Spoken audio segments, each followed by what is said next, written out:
Now, Bismillahirrahmanirrahim, and this is the day one for the essay writing.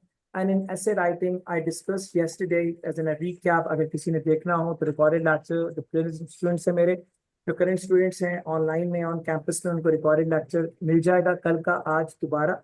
और अगर कोई ऐसा बच्चा है जो हमारी क्लासेस में नहीं है, वो YouTube के चैनल से ले सकता है. Steps involve in essay writing by Zeeshan, तो आपके सामने कल का लेक्चर आ जाएगा. पहला ऐसे मैं लिखने के वास्ते जा रहा हूँ. सबसे पहले जब भी किसी ऐसे को देखा करते हैं तो हम सबसे पहले ये देखते हैं कि इसका टॉपिक क्या है और हमने करना क्या है. मैंने कहा था कि हर ऐसे का एक टॉपिक होता है, एक फोकस होता है, और फिर अगर ये प्रॉब्लम सोल्यूशन ऐसे है तो इसकी दो साइड्स होंगी, साइड वन और साइड टू. कैसे देखिएगा जरा, यहाँ पे लिखा हुआ है obesity is a serious problem in many countries of the world, specially the rich countries. तो हमारा टॉपिक क्या हो गया? ओबेसिटी, मोटापा. मोटापा is the topic of this एसे. पर कहता है कि problem in many countries specially in the rich countries. तो इसका मतलब है कि फोकस किस पे कर रहे हैं? रिच कंट्रीज पे. तो टॉपिक ऑफ एसे क्या है? मोटापा, ओबेसिटी, और फोकस क्या है उसका? Rich countries. Discuss the ways to solve the problem, provide specific reasons with examples to support your answer. Reasons को देना कि ये मोटापा क्यों है, ये कहलाता है side one of the essay. And discuss the ways to solve the problem. तो जो सोल्यूशंस हम लिखेंगे वो क्या कहलाएंगे? Side number two. तो हमने चार चीजें एसे के टॉपिक को देखते ही एग्जाम में डिफाइन करनी है. First thing is the topic of the essay. यहाँ पे हमने क्या निकाला है? ओबेसिटी. फिर हमने निकालना है focus of the essay. What is that? That is rich countries. फिर हमने निकालना है side one. It is what known as the solutions, या साइड टू होगा solutions. And side one reason क्या है ओबेसिटी की. सो ये कहलाया टॉपिक, ये कहलाया फोकस, ये कहलाई साइड वन, ये क्या कहलाया? Side number to. ओके, जब भी किसी एसे को देखेंगे तो हमें चार चीजों को आइडेंटिफाई करना है. अगर ये प्रॉब्लम एंड सोल्यूशन के बजाय एडवांटेज डिसएडवांटेज ऐसे होता तो हम कहते कि टॉप, फॉर एग्जाम्पल ये इस तरह से होता: right advantages and disadvantages of playing football in the ground. Okay, so हम कहते हैं टॉपिक क्या है? Playing football. फोकस क्या है? Graph. Okay, and then side one क्या है? एडवांटेज. साइड टू क्या है? डिसएडवांटेज. क्लियर. सबसे पहले हम ऐसे के टॉपिक और फोकस को आइडेंटिफाई करते हैं along with side one and side number to. ये है पहली इंपॉर्टेंट बात.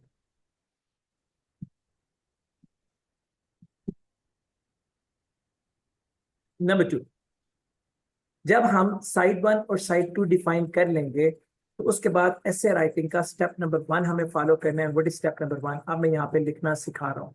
Obesity topic, rich countries, focus. इसके जो रीजंस हैं ओबेसिटी की वो हैं हमारे साइड वन, और जो प्रॉब्लम्स है वो क्या है? Side number to.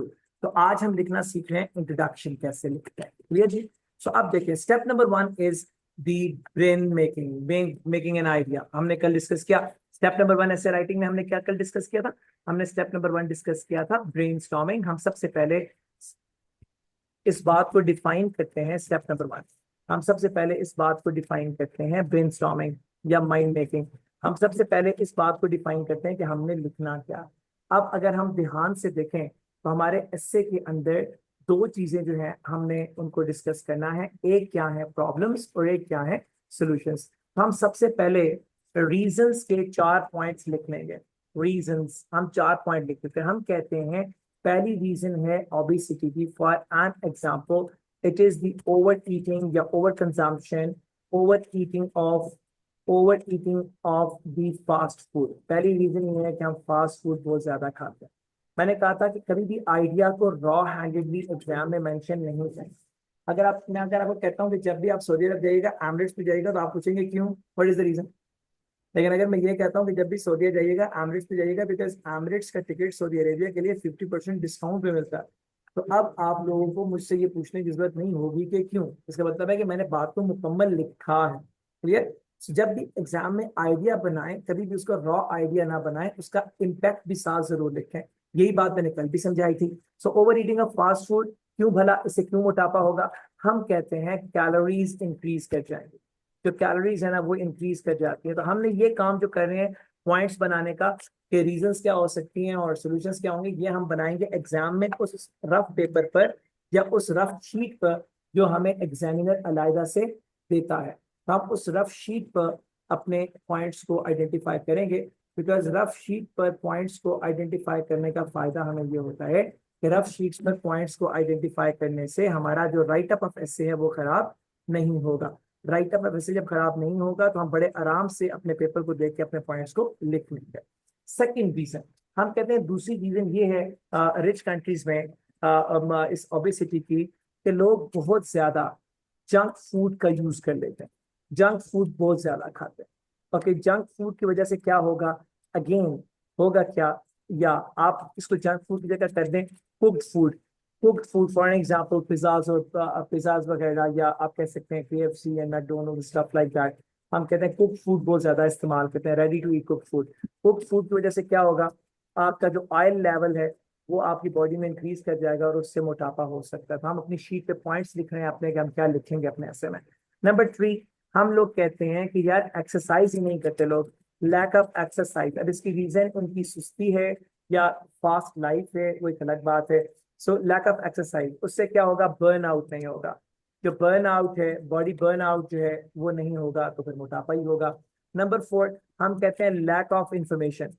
Lack of information, लोगों को ये मालूमात ही नहीं है ना, लोगों को ये मालूमात ही नहीं है कि उनके लिए मोटापा कितना खतरनाक हो सकता है, और उस वजह से भी वो इस पर तवज्जो नहीं देते। हम कहते हैं नहीं, हम ये पॉइंट नहीं, और देखिए और क्या पॉइंट लिख सकते हैं, हम कहते हैं कि जो उनकी अनप्लान्ड ईटिंग है ना, अनप्लान्ड ईटिंग हैबिट्स, वो भी जो अनप्लान्ड ईटिंग हैबिट्स है ना, वो भी एक रीजन है मोटापे की। अच्छा जी, अनप्लान्ड ईटिंग हैबिट से क्या होगा, आपका जो डाइजेशन है ना, आपका जो डाइजेशन है, आपका जो हाजमा है, डाइजेशन है, वो खराब होती है, तो उससे आपका मोटापा हो सकता है। Okay fine. फिर हमने अब इसके सॉल्यूशंस लिखे, तो हमने अपने एस्से के एग्जाम के पहले 5 मिनट में हमने अपने पॉइंट्स को इसलिए निकालना है ताकि ड्यूरिंग राइटिंग हमें सोचना ना पड़े, हम अपने पॉइंट्स को देख के अपना राइटअप स्टार्ट कर देंगे। सो हम कहते हैं कि जो सोल्यूशन नंबर 1 है वो ये है, कंट्रोल करें। कंट्रोल करें किसको, फास्ट फूड को भी, और कंट्रोल करें कुक्ड फूड को भी, है ना, इसको कंट्रोल करें। उससे क्या होगा, आपका जो कैलोरीज लेवल है वो रिड्यूस हो जाएगा। आगे चलिए, number 2, the second one, the second solution is, आगे चलिए, the second solution is that हम एक्सरसाइज को लेके आए जिंदगी में। एक्सरसाइज से क्या होगा, बर्न आउट इंक्रीज करेगा। जब बर्न आउट इंक्रीज करेगा तो उससे आपका बॉडी फैट जो है वो खत्म हो जाएगा, एलिमिनेट होगा, और आप वापस हेल्थी लाइफ की तरफ चले जाएंगे। Number 3, government information. Government information, government को चाहिए कि वो इंफॉर्मेशन स्प्रेड करे about the bads of obesity. Government information जितनी ज्यादा फैलेगी बैड्स ऑफ ओबेसिटी के बारे में, लोग उतने ही कॉन्शियस हो जाएंगे। जब लोग कॉन्शियस हो जाएंगे तो फिर मोटापा ऑटोमेटिकली कंट्रोल हो जाएगा। Number 4, the fourth thing that what I see is के वो हो सकती है, इसका एक सोल्यूशन हो सकता है, that fourth thing that can be the solution of this one, that can be the solution of this one, जो चौथी चीज इसका सोल्यूशन हो सकती है, that fourth thing which is the solution, हम कहते हैं that is the plan diets, और the diet under, the diet under the guide of a nutrition. एक न्यूट्रिशन के जो गाइड है उसके मुताबिक डाइट बनवाएं। उससे क्या होगा, उससे हम रेगुलेट कर लेंगे अपने कैलोरी लेवल को, तो हम अपने कैल लेवल कंट्रोल कर लेंगे। तो इस तरह से हमने 4 जो है वो प्रॉब्लम्स के रीजंस लिखे, और 4 हमने सोल्यूशन लिखे। मेरी बात समझ में आ रही, 4 हमने सोल्यूशन लिखे। अब जब हम आते हैं तो स्टेप नंबर टू में सर ने कहा था कि हमने क्या लिखना है, step number 2 is introduction writing. कल मैंने ये सारी बातें समझाई थी, तो इंट्रोडक्शन राइटिंग पे आ जाएगा। इंट्रोडक्शन राइटिंग में मैंने कल आपको बताया था, एक पैराग्राफ होगा, 5 मिनट लगाएंगे, S5 अप्रोच को यूज करेंगे। अब जब हम S5 अप्रोच को यूज करते हैं तो मैंने कहा था S5 का मतलब है 5 सेंटेंसेस अप्रोच।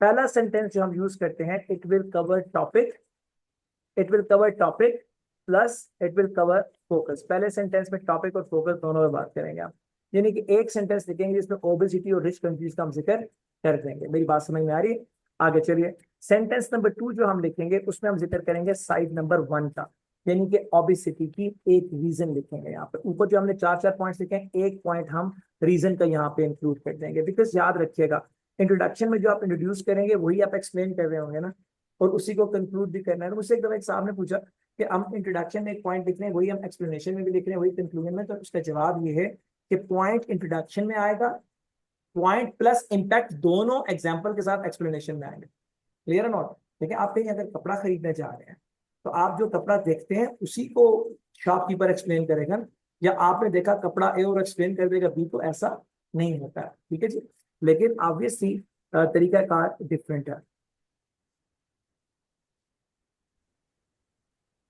अब हम दूसरा सेंटेंस लिख देंगे साइड नंबर 1 से। ठीक है जी, हम लिखेंगे बहुत सी प्रॉब्लम्स में से एक प्रॉब्लम ये भी है। ठीक है जी, जब एक रीजन ऑफ द प्रॉब्लम ये भी है। Sentence number 3 will be from side number 2, दूसरी साइड से होगा। Sentence 4 will be your opinion, and sentence 5 your opinion पूरा लिख देता हूँ, and sentence 5 will be plan for essay.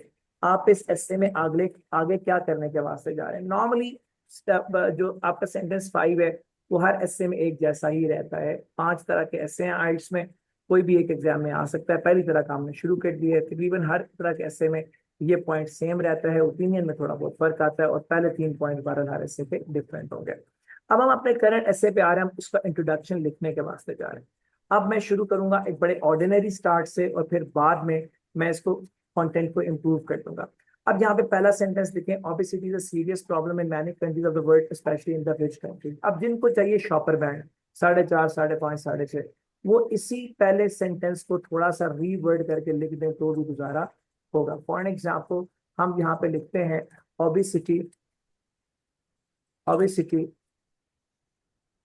Is a big challenge, obesity is a big challenge in the whole world,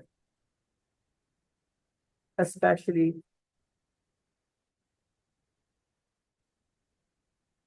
the rich countries। ठीक है, तो इस तरह भी गुजारा होता है। ठीक है जी, मैं पहले एक ऐसा इंट्रोडक्शन लिख के दिखा रहा हूँ जो एक बहुत ऑर्डिनरी स्टूडेंट लिखता है, 6.5 वाला।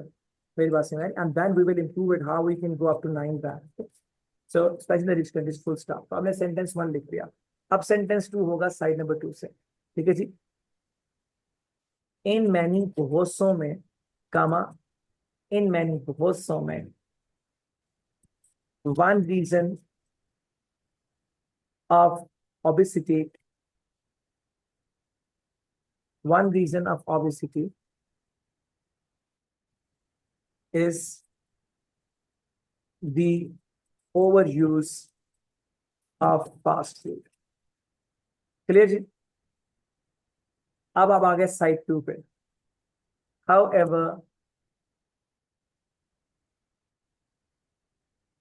the regular exercise can be a good solution। Full stop. अब आप आ गए सेंटेंस 4 पे। आपकी क्या ओपिनियन है? आपकी क्या ओपिनियन है? मैं आप ओके, अब आपकी ओपिनियन आ गई। In my opinion, in my opinion, comma, life is life is very busy in these countries, which causes obesity as a whole। जो ज्यादातर ओबेसिटी काज करती है। क्यों? लाइफ जब बिजी होगी तो आप फास्ट फूड भी खा रहे होंगे, आप एक्सरसाइज भी नहीं करेंगे, stuff like that.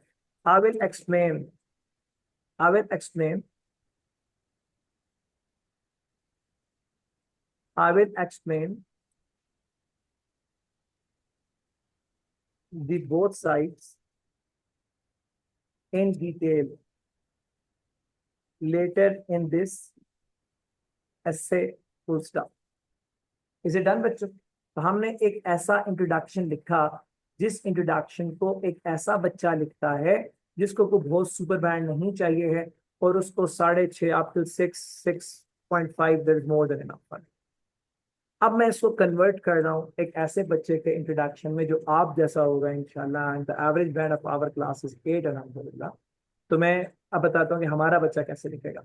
Obesity is a big challenge in the whole world, especially in the rich countries. हम कहते हैं in these days, comma, obesity has become a vital problem, a vital challenge across nations, across the globe, कहते हैं, across the globe, especially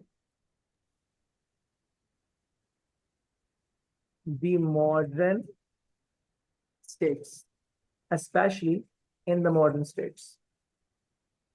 In the modern states, full stop. Is it done? अब आपने ऊपर क्या लिखा था? Obesity is a big challenge in the whole world, especially in the rich countries.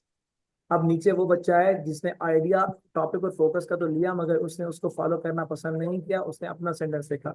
In these days, obesity has become a vital challenge across the globe, especially in the modern states. Is it done? ये हो गया हमारा पहला, ये हो गया हमारा, I mean the first sentence. अब आए, ऊपर हमने लिखा था इन मैनी, अब लिखते हैं इन न्यूमरस, बहुत सो में. दी डिस्टिंक्ट, सबसे निराला. डिस्टिंक्ट इन न्यूमरस, बहुत सो में.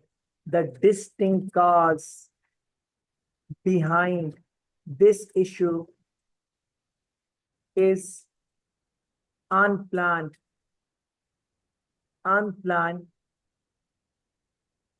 food consumption.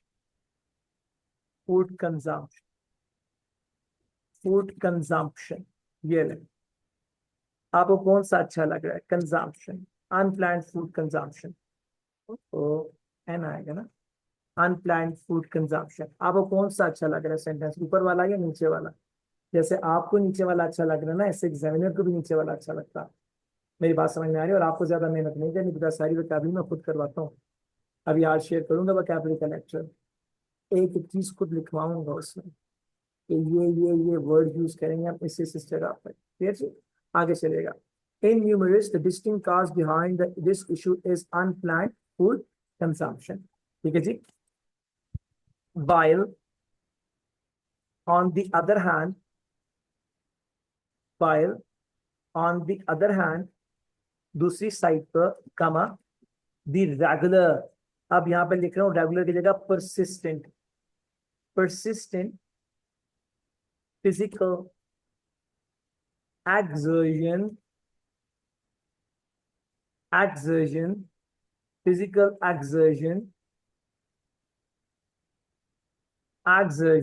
exertion यानी कि exercise.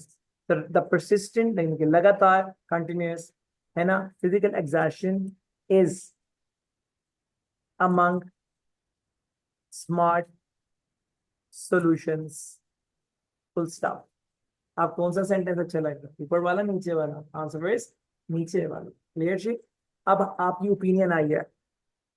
In my personal perspective, मेरी जाती सोच में, इन माय पर्सनल पर्सपेक्टिव. पहले हमने क्या लिखा था? In my opinion. आप क्या लिख रहे हैं? इन माय पर्सनल पर्सपेक्टिव, मेरी जाती सोच के मुताबिक. In my personal perspective, the society is primarily, बुनियादी तौर पर, unaware of the dangers of this big threat,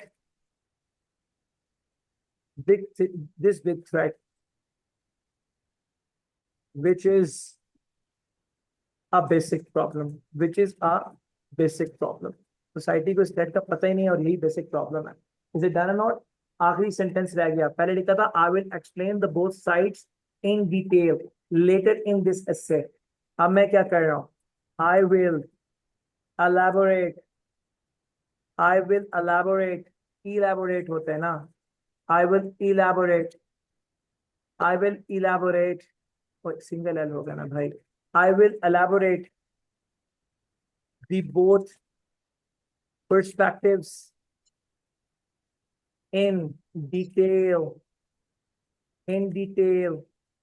in upcoming paragraphs of this essay, and that's all in upcoming paragraphs of this essay. और इस तरह से हमने अपना introduction मुकम्मल किया. So every specific sentence I have upgraded, and then you may come to know that how people transfer themselves from a lower band to a upper band or line. Okay, so how would go up? It is what the difference between the writers. आगे भी जाके बहुत से differences होंगे, लेकिन बहरहाल if you see this essay का introduction, तो मैंने कल क्या कहा था?